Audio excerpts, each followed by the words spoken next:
सर्वेषां नमो नमः। अहम शांभवी अस्मि। आज की वीडियो में हम लोग डीएवी पब्लिक स्कूल कक्षा 7वीं की पाठ्य पुस्तक का द्वितीय पाठ का अभ्यास पाठ करने वाले हैं। पहला प्रश्न, तो वीडियो शुरू करते हैं। पहला प्रश्न, पाठम पठित्वा वदन्तु लिखन्तु च आम अथवा नहीं। पाठ पढ़कर बताइए और लिखिए कि जो सेंटेंसेस दिए गए हैं वो ठीक है या गलत है, यानी ट्रू फॉल्स। पहला है, किम छात्र पठने अकुशल आसीत्। क्या वो जो छात्र था वो पढ़ने में अकुशल था, यानी पढ़ने में अच्छा नहीं था। यानी यहाँ पे आ जाएगा आम। यहाँ पे लिखा ही हुआ है, वैसे भी यहाँ पे लिखा ही हुआ है कि वो जो बच्चा था वो पढ़ने में कुशल नहीं था। तो चलते हैं नेक्स्ट में, यानी द्वितीय में। किम छात्रस्य उपहासम अध्यापिका कुर्वन्ति स्म। क्या उस छात्र का उपहास अध्यापिका करती थी। यहाँ पे आ जाएगा नहीं। नेक्स्ट पे चलते हैं, किम गर्तः घटस्य अधः आसीत्। क्या वो जो गर्त था, मतलब गड्ढा था, वो घट के नीचे था। यहाँ पे आ जाएगा आम। ठीक है, अब चलते हैं चौथे पे। किम गर्तः घट स्थापनेन अभवत्। क्या वो जो गड्ढा था घट के यानी घड़ा के स्थापन करने के लिए ही वो गड्ढा बना था। यहाँ पे आ जाएगा आम। अब चलते हैं पांचवे पे। किम बालक उपहासेन दुखी आसीत्। क्या वो जो बच्चा था वो उपहास के द्वारा दुखी था, मतलब खुश नहीं था। आम, वो बच्चा दुखी था। हर कोई दुखी होता है, अगर कोई आपका उपहास करे, ताना मारे, कोई भी दुखी होता है, हमेशा सब लोग दुखी होते हैं। चलते हैं, अब हम चलते हैं छठवे पे। किम बालकः पठन्तु न इच्छति स्म। क्या वो जो बालक था वो पढ़ना नहीं चाहता था, उसे पढ़ना अच्छा नहीं लगता था। ये तो गलत है, उसे पढ़ना अच्छा लगता था पर वो पढ़ाई में अच्छा नहीं था। अब चलते हैं सातवें प्रश्न पे। किम छात्रः परीक्षायां सफलः अभवत्। क्या वो जो छात्र था वो परीक्षा में सफल हुआ, यानी पास हुआ। आम, हुआ पास। किम अभ्यासः परमो गुरु। क्या अभ्यास परमो गुरु होता है, यानी परम गुरु होता है। यहाँ पे आ जाएगा आम। अब चलते हैं हम लोग दूसरे प्रश्न पे। चित्रम दृष्ट्वा पाठात् उपयुक्त पदानि चित्वा चित्राणाम अधः लिखन्तु।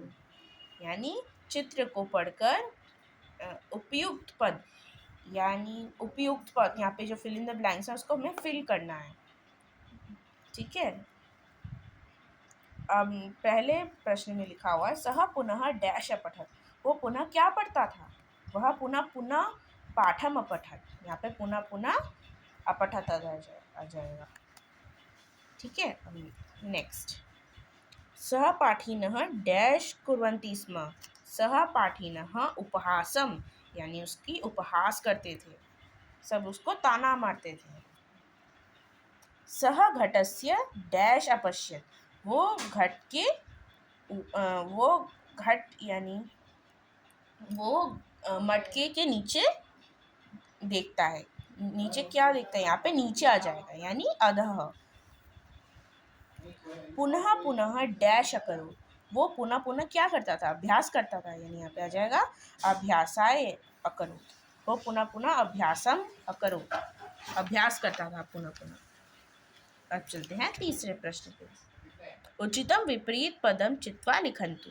उचित विपरीत पद इन शब्दों के हमें लिखना है। पहला है कुशलः, यानी कुशल होना, यानी ठीक होना। इसका उल्टा हो जाएगा अकुशलः, यानी ठीक नहीं होना। दूसरा विस्मरति, यानी भूल जाना।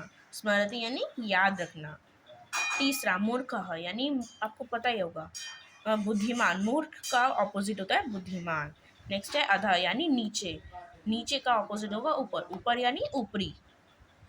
पांचवा है हमारा आदरम, यानी किसी का आदर करना, किसी को सम्मान देना, और इसका उल्टा हो जाएगा अनादरम, किसी को सम्मान नहीं देना। चौथा प्रश्न, एतेषां प्रश्नानाम उत्तराणि एक पदेन वदन्तु लिखन्तु च। नीचे दिए गए प्रश्नों के उत्तरों को हमें एक पद में बोल बोल के लिखना है। पहला है छात्रः कस्मिन् कुशलः आसीत्। वो जो छात्र था वो किसमें अकुशल था, किसमें अच्छा नहीं था, पढ़ने में, यानी यहाँ पे आ जाएगा पठन में। बालकस्य उपहासं के कुर्वन्ति स्म। उस बालक का उपहास कौन करता था, उस बालक को ताना कौन मारता था, उसके सहपाठी मारते थे, उसके क्लासमेट्स मारते थे ताना। तीसरा है बालकः परीक्षायां कीदृशः स्थान प्राप्तवान। वो जो बालक था वो परीक्षाओं में कैसे स्थान उसने प्राप्त किए, विशिष्ट यानी अच्छे स्थान, फर्स्ट सेकंड थर्ड में। तो चौथा है बालकः मार्गे किम अपश्यत। उस बालक ने मार्ग में, रास्ते में क्या देखा, कूप देखा यानी घट देखा। ठीक है। पांचवा है घटस्य अधः किम आसीत्। उस घट के नीचे क्या था, उस मटके के नीचे क्या था, यहाँ पे आ जाएगा गर्त। उस मटके के नीचे गर्त ही तो था, उस गर्त के नीचे था कुआं यानी कूप। छठवा है परम गुरु कह अस्ति। परम गुरु कौन होता है, अभ्यास होता है, यानी यहाँ पे आ जाएगा अभ्यास। चलते हैं हम अब पांचवें प्रश्न पे। एतेषां प्रश्नानाम् उत्तराणि पूर्णवाक्येन वदन्तु लिखन्तु च। इन प्रश्नों के उत्तरों को हमें पूर्ण वाक्यों में लिखना, बोल बोल के लिखना है। अब पहला है विद्यालय कीदृशः छात्र आसीत्। उस विद्यालय में कैसा छात्र था, कैसा छात्र था।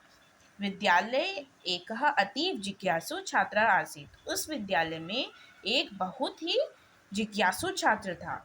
उपहास कारणात् छात्रः किं चिन्तयति स्म। उपहास के कारण छात्र क्या सोचने लगा, वो बच्चा। उपहास कारणात् छात्रः चिन्तयति स्म किम अहम मूर्खः अस्मि।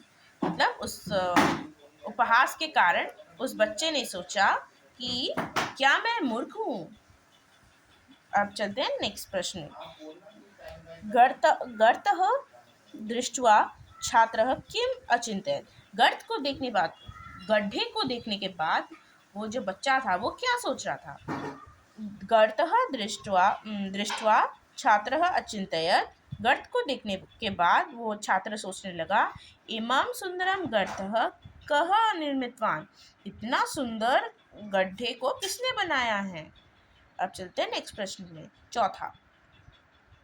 माता किम उत्तरम अयच्छत। माता ने उस बच्चे को क्या उत्तर दिया।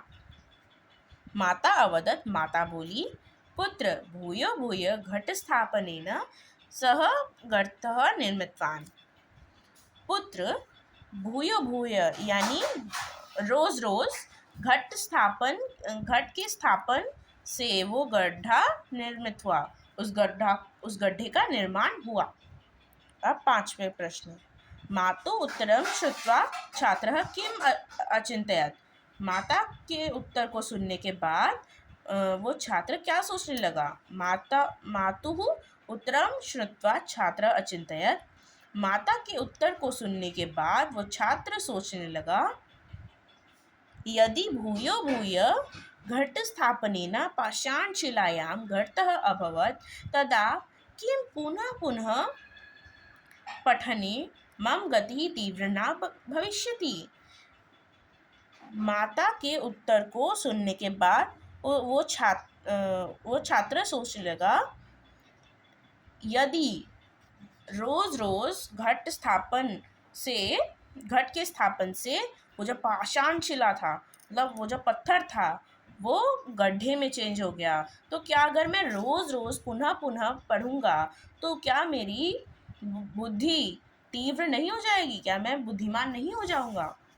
अब चलते हैं नेक्स्ट प्रश्न में, छठवां प्रश्न। स्थूल पदस्य स्थाने समुचितं प्रश्नवाचकं पदम चित्वा निर्माण कुर्वन्तु। यानी यहाँ पे स्थूल पदस्य यानी मोटे काले अक्षरों में नीचे शब्दों को अंडरलाइन किया गया है, हमें उनको प्रश्नवाचक में कंप्लीट मतलब चेंज करना है। यानी यहाँ पे लिखा हुआ है छात्रा मूर्खः आसीत्, यानी वो छात्र मूर्ख था।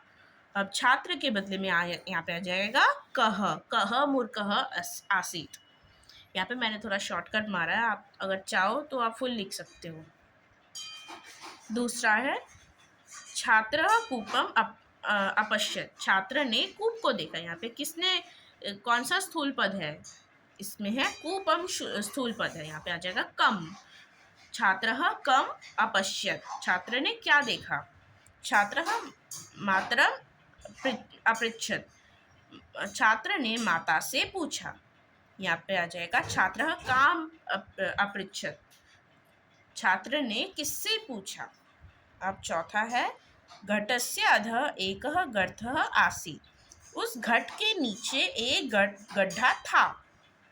घटस्य चेंज हो जाएगा कस्य में, कस्य अधः एकः गर्तः आसीत्, यानी किसके नीचे एक गड्ढा था।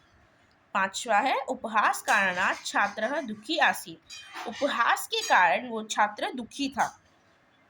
उपहास कारणात् चेंज हो जाएगा कस्मात्, कस्मात् छात्रः दुखी आसीत्, किसके कारण छात्र दुखी था।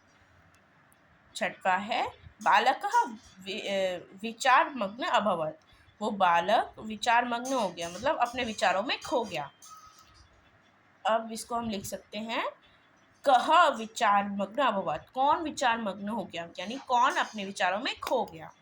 सातवां है अधोलिखित वाक्यानि कथा क्रमानुसारेण लिखन्तु, यानी नीचे दिए गए वाक्यों को हमें कथा दिया गया है, मतलब पीछे स्टोरी था उसको पढ़ के हमें इन लाइन को क्रम अनुसार अरेंज करना है।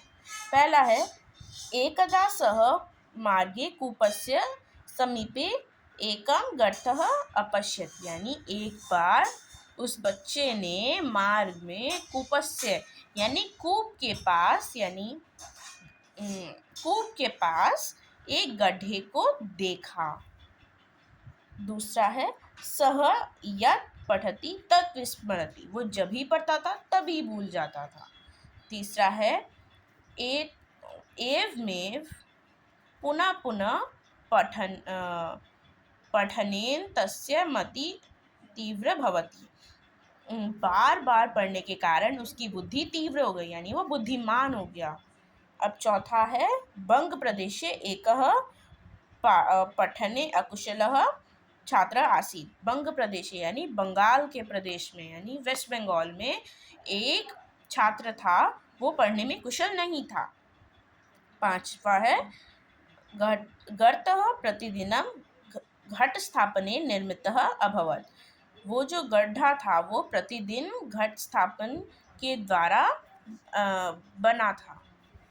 तो यहाँ पे क्रमानुसार मैंने यहाँ पे अरेंज कर रखा है, मैं आपके लिए रीड कर देती हूँ। पहला मैंने लिखा है बंग प्रदेशे एकः पठने अकुशलः छात्र आसीत्, बंग प्रदेश में एक अकुशल पढ़ने वाला छात्र था, मतलब वो पढ़ने में कुशल नहीं था। दूसरा है इसके बाद जाता है हमारा दूसरा वाला, मतलब सह यत् पठति तत् विस्मरति, वो जब भी पढ़ता था तभी भूल जाता था, यानी ये वाला आएगा दूसरा में। तीसरा है एकदा सह मार्गे कूपस्य समीपे एकम गर्तम अपश्यत, एक बार उसने कूप के पास एक गड्ढे को देखा। ठीक है, ये वाला हो जाएगा हमारा पहला वाला जो है ये थर्ड में आ जाएगा। चौथा है गर्तः प्रतिदिनं घट स्थापनेन निर्मितः अभवत्, वो जो गड्ढा था वो प्रतिदिन घट के स्थापन के द्वारा निर्मित हुआ था। ठीक है। पांचवा है एवमेव पुनः पुनः पठनेन तस्य मति तीव्र भवति, पुनः पुनः पढ़ने के कारण वो बुद्धिमान हो गया। अब चलते हैं नेक्स्ट प्रश्न पे। इसके बाद कोई प्रश्न नहीं है। अगर आपको ये वीडियो अच्छा लगता है तो आप ज़रूर लाइक शेयर सब्सक्राइब कीजिएगा, और व्याकरण पार्ट नेक्स्ट पार्ट में मैं आप लोगों को बता दूँगी। तो फिलहाल के लिए नमस्कार, मिलते हैं नेक्स्ट वीडियो में।